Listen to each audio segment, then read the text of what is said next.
All three of the big three are now locked up into tentative agreements with the United Auto Workers. We have confirmed from sources that GM and the United Auto Workers have agreed to a tentative agreement. One of our biggest goals coming out of this historic contract victory is to organize like we've never organized before. Yeah, unfortunately, I think in the near term, it's going to be a kind of a slugfest. Price mix probably will come down, and it may keep folks at the sidelines. The big win for the UAW, and politically, the president who stopped by the picket line that one day we were there, probably a big win for him as well. All that and more. So let's get to it. Pre-market on Halloween is definitely scary, down about 1.25%. With Tesla sitting so low, $194.86 per share, I think I'm seeing a little bit of an opportunity here. For the past week, down 9.3%, 20% for the past month, 27% for the 90-day. Year-to-date, we are now at 64% gains. And going back an entire calendar year, Tesla is down almost 15%. What does that mean for me? Back in July, Tesla had some of its greatest highs of the year, sitting around $293 per share. Should I make an at-the-money call that expires January 16th, 2026? One call will cost me about $7,000, but the break-even is $263. Now, I don't believe in sure things, but if I have a break-even of $263.43 over 2 years from now, I plan to execute this trade by 9 o'clock today, should the stock market still be acting a little finicky. But with my limited knowledge and experience, judging by what it looks like in the pre-market, there may not be a whole lot of opportunity to catch the stock below 200.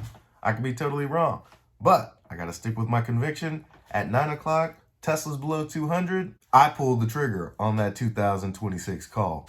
All three of the big three are now locked up into tentative agreements with the United Auto Workers. We have confirmed from sources that GM and the United Auto Workers have agreed to a tentative agreement, a 4.5-year contract. We have reached out to both GM as well as the UAW. Both have declined to comment, so we're waiting for exact details about this contract that has been reached between the two sides. Expected to generally come in line with what we saw from Ford and Stellantis, 25% raise over the next 4.5 years, over 30% when you add in cost of living adjustments, a number of other things in here that really, you have to look at this from the UAW perspective. This has turned out much better than I think people expected when all of this began back on September 15th. Congratulations to Sean Fain and everybody over at the UAW. Quite a historic moment for the working middle class. And you best believe there is going to be some fallout with the rest of the automotive industry.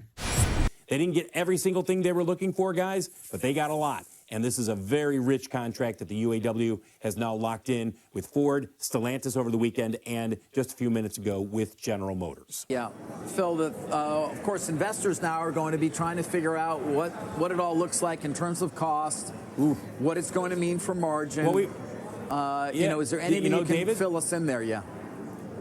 The early estimate is that the all-in cost, and that's the one that everybody focuses on, prior to this or the previous contract, it was $64 to $66 per hour all in for the big three, $55 per hour all in for the foreign automakers here in the U.S., and $45 per hour for Tesla.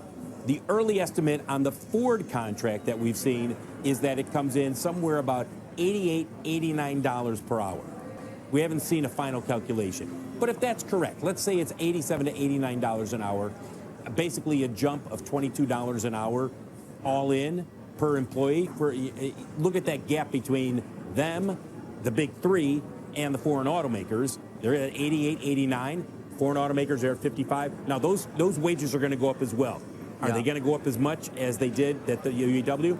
That is going to be the big focus now over the next several years. The gap between what Detroit is paying and what the foreign automakers are paying here in the U.S. Reason Reason would dictate that if the UAW can strike this deal with the big three, Ford, GM, Stellantis, that they should bleed over to some of these foreign automakers, Toyota, Nissan, Honda. But then you gotta ask yourself, why isn't the UAW inside these companies already? Does this pave the way for a unionized Tesla, Rivian, Lucid? These are all questions that are going to be asked within the next 4.5 years before the UAW has to meet again with the big three. Who knows? They might be meeting with the big six. Big nine?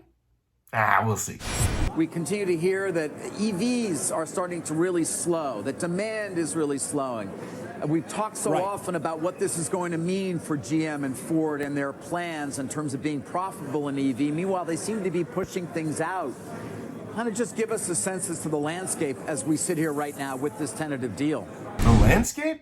How about a desolate wasteland? Talk about tough and getting tougher. Much like the Titanic right before it hits the iceberg, everything is dandy. Everything is grand. Our internal combustion engine sales are keeping us afloat as we make this known transition that has to happen to battery electric vehicles. So what if we're struggling with making these things affordably? We'll just add more cost to the labor side, which we're going to need less and less of if we're going to make these things profitable. But there's going to come a time in the not so distant future where their internal combustion sales are going to hit an iceberg and start to implode on itself. The overall demand is slowing. That is an actual thing that is happening within the auto industry. Doesn't mean that we're seeing a reversal and people are not buying EVs at all. It's just not growing as quickly as it was in the past. It's about 7% of overall sales.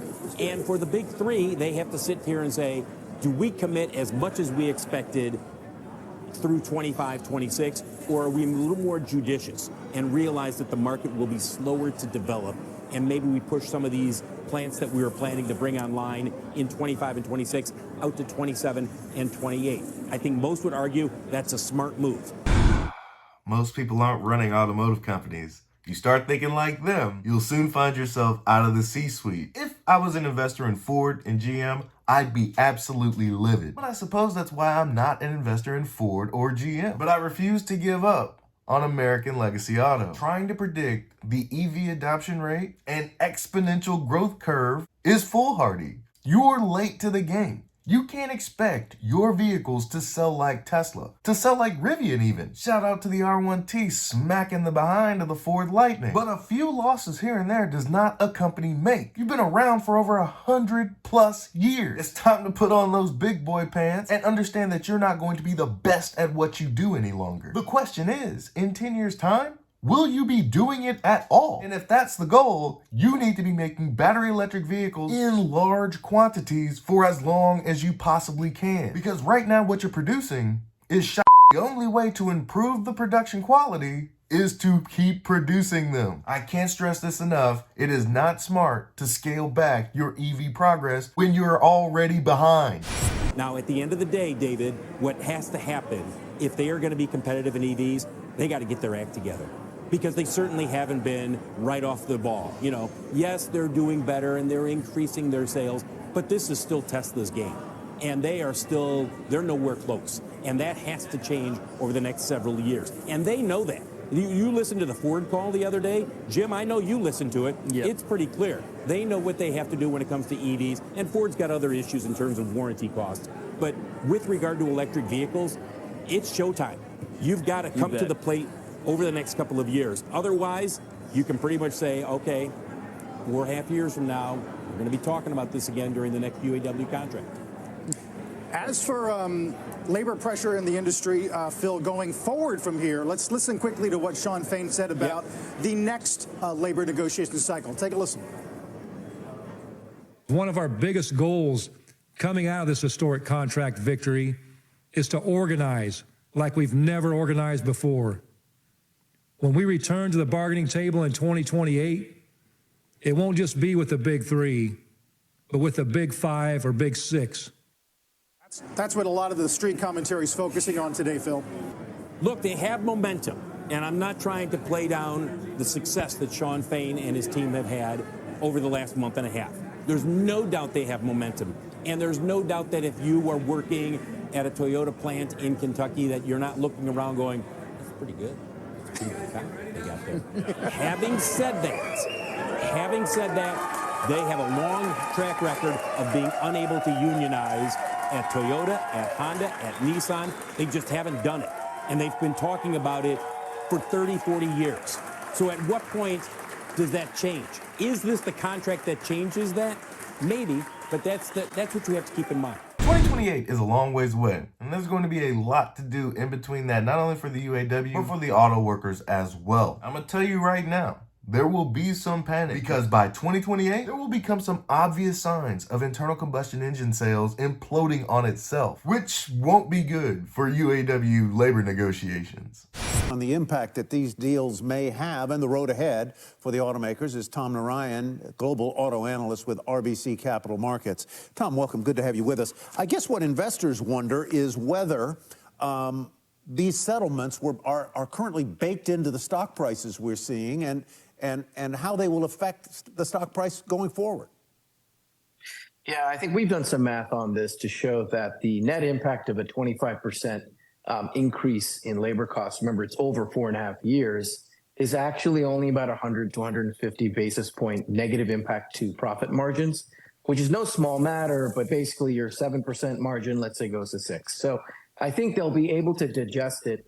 The bigger issue, and probably why these stocks have not been up that much on the news of the deal being struck, is the EV slowdown that has been plaguing these stocks all last week and into this week. It's a much bigger story, a much longer term story than this. We're going to have a pretty quick snapback, I think, to this in terms of production. It may not make up the whole loss, as Phil was saying, but certainly I think this is secondary to the bigger story in autos, which is the EV slowdown. We don't know the nitty-gritties inside this detail, so the labor itself is going to be impacted. I wholeheartedly agree with Tom that the EV slowdown is impacting automotive as a whole. But I'm going to tell you like this: men lie, women lie, numbers don't lie. This new labor contract isn't going to be a catalyst in the direction of transitioning to battery electric vehicles. Well, let's talk about that. Why is there an EV slowdown? And is it in part because in the U.S. market especially, there is still a heavy interest for SUVs and heavier vehicles, and that is not an area that, so far at least, has been really penetrated by the automakers. Yeah, that's one of the key reasons is the form factor.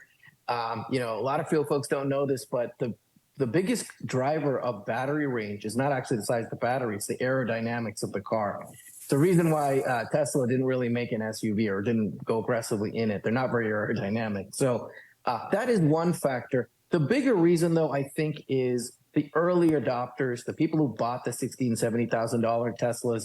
Those guys are kind of done already. Well, now we're into like at the main street, the buyers of the EVs who aren't as, EV friendly. They don't realize charging is actually everywhere.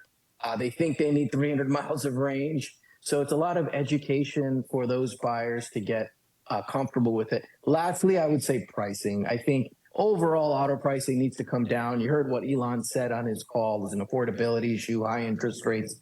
So you put all these three things together, I think that's what's causing a slowdown. So let's go back to these. That's a very interesting explanation, and I buy it completely about the early adopters having gone in at a higher price point, and now you have a mass market that you have to exploit and tackle.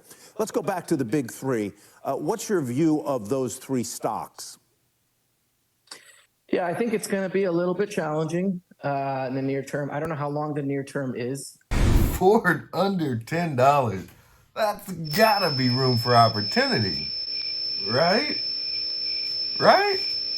You have price mix. That's my biggest concern for these companies. It's been up like 35% from 2019 to 2022. A lot of sectors are seeing crazy inflation, right? But you're seeing affordability hit some consumers, high interest rates, et cetera. So I think price mix coming down will be difficult on profitability.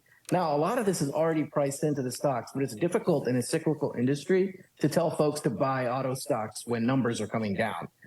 So I think it could be somewhat challenging, and they have to figure out this EV slowdown. A lot of them, like Ford notably, is very heavily invested here. If EV demand doesn't come in, it's going to take more losses. Unfortunately, I think in the near term, it's going to be a kind of a slugfest. price mix probably will come down, and it may keep folks at the sidelines. Tom, I've been thinking a lot about Toyota lately and whether the hybrid approach is being vindicated. If it looks like consumers are actually kind of turning towards that option as the best way to hedge and kind of get both the range, but also the peace of mind of having, gasoline supplies in their car. And I know they've obviously done everything up to the minivan at this point. And for years, it looked like hybrid was going to be the wrong approach and the market was unforgiving about it.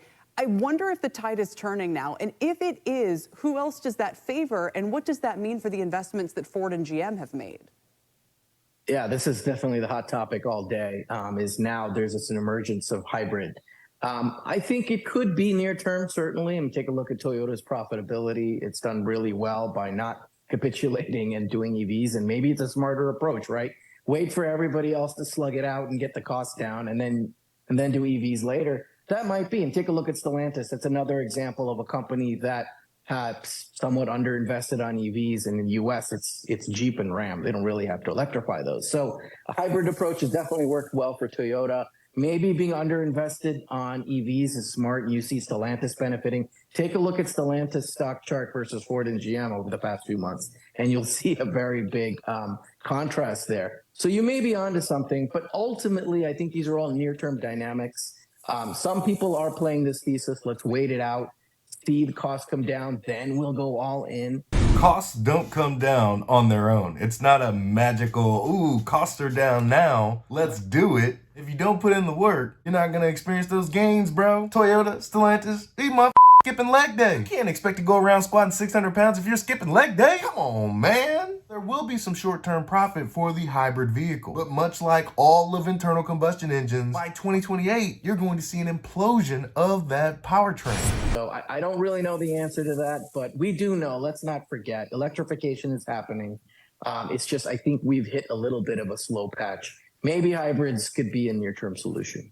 First to you, I got to imagine this is the big win for the UAW. And politically, the president who stopped by the picket line that one day, we were there, probably a big win for him as well. It's a huge win for the UAW. It's a huge win for organized labor, building on a series of other wins at the bargaining table that they've seen not only this year, but in the last 3 years. Teamsters, UPS, Writers Guild, John Deere, coalition of Kaiser Permanente unions. There's been a lot of victory and a lot of success at the bargaining table for the labor movement. President Biden urged them on. He went to the picket line, as you mentioned, and put his arm around a striker and said, you deserve more. So he threw in with the workers, and the workers won this one. So I think he's probably feeling really good about it. Yeah, and you wonder, Tyler, you heard the UAW say it. We're not speculating. They said the big 5 or 6, and this has got to embolden labor all across America, if not other parts of North America and the world. And by the way, can you blame them? I know a lot of people push back on unionized labor, but at the same time, these people literally are dealing with prices and inflation that while the rate is coming down, they're paying a lot more for everything than they did a couple of years ago. Right, and one might even say that the rate was coming down, but in August and September, if you look at the core underlying measures of inflation, those actually ticked back up. And that's why I think this was a win not only for President Biden, but for President Trump, who also threw his lot in with workers and supported workers, went to the picket lines. Trump went to the picket lines? Did I miss that? I think I missed that, but I guess it happened. And yeah, for a long time, a lot of economists thought that strikes were accidents. They were the result of miscalculations because they can be very costly for both sides.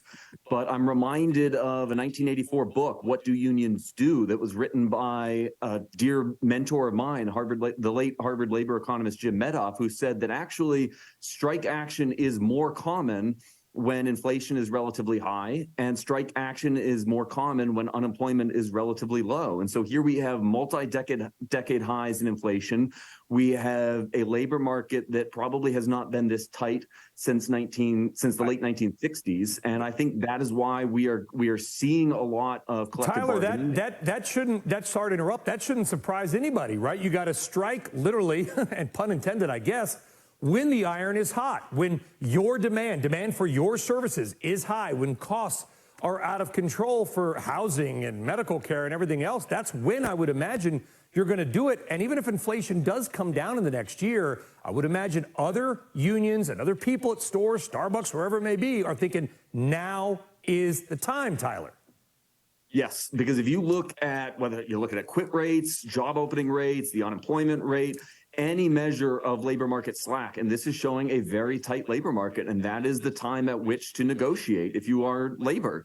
And I would add to that, in addition, that while wages have started to go up, they still have not closed the gap to where prices have gone over the past 2.5 years. So in the aggregate, real wages are still not only below where they were had they continued that pre-pandemic trend, they are below where they were in 2020. There is, Seth, still this kind of big overhanging question, which is the transition to more battery electric vehicles. Many of these battery plants that are going up in Michigan and elsewhere are co-owned by companies overseas, some of them in China. Those workers mostly not unionized. How do we resolve the stickiness of that situation, given that companies that are based in Beijing and Shanghai and Guangzhou are represented? Right. The UAW is going to have to battle that out with the companies. They've told us that they have a deal with General Motors with respect to the joint ventures and that they will represent the workers in those joint ventures. They also have already organized one of the joint venture plants on Ultium Cells. They'll represent the Ford wholly owned battery plant. So they're making progress, but they're going to still have to battle that out. It's not one of the issues that was addressed in these negotiations. And I have to respond to one thing that Tyler said. President Trump didn't go to the picket line. President Trump went to a non-union auto manufacturing parts facility and spoke to a bunch of non-union workers and non-auto workers. I thought that was the case. I don't know, man. I don't follow it that closely. Very different from what President Biden did. Although I said that, agreed. And I think he actually spoke to retirees, not actual workers. But President Biden, and I was there, so I saw it with my own two eyes, was on the picket line for about 10 minutes. But you got to get the photo op, right? And you think even just that brief visit mattered? Oh, absolutely, it mattered. It bucked up the members of the UAW. It sent a signal to workers around the country that if they go out on strike, their president stands behind them. He is vigorously advocating for workers to fight for themselves, to raise their wages. And he has helped to engineer an economy that's put a lot of power in their hands, put a lot of money in their pockets, and helped them to be able to bargain for better outcomes for themselves. I thought it would be a deeper discussion on these non-union facilities and the probability of the UAW cracking that egg. More importantly, what's the probability of Tesla having representation with the UAW? Now, I'm not opposed to labor unions. If people want to organize, that's their prerogative. And the wage gap was already huge. And now is gargantuan. About $85 per hour compared to Tesla's $45. You'd like to think that that number would increase regardless of whether there's a UAW or not. By the way, if anybody at Tesla is still listening and you want an employee to work just for stocks, I'm your guy. In conclusion, the UAW seems to have locked up the big three and everybody can go back to work. That means you too, Optimus. So much concern about EV demand slowing. Tesla below 200 looks mighty attractive. And with labor negotiations done, the UAW will be looking to expand its reach. Is Tesla in their crosshairs? That's all I have for you today. Be easy. Peace.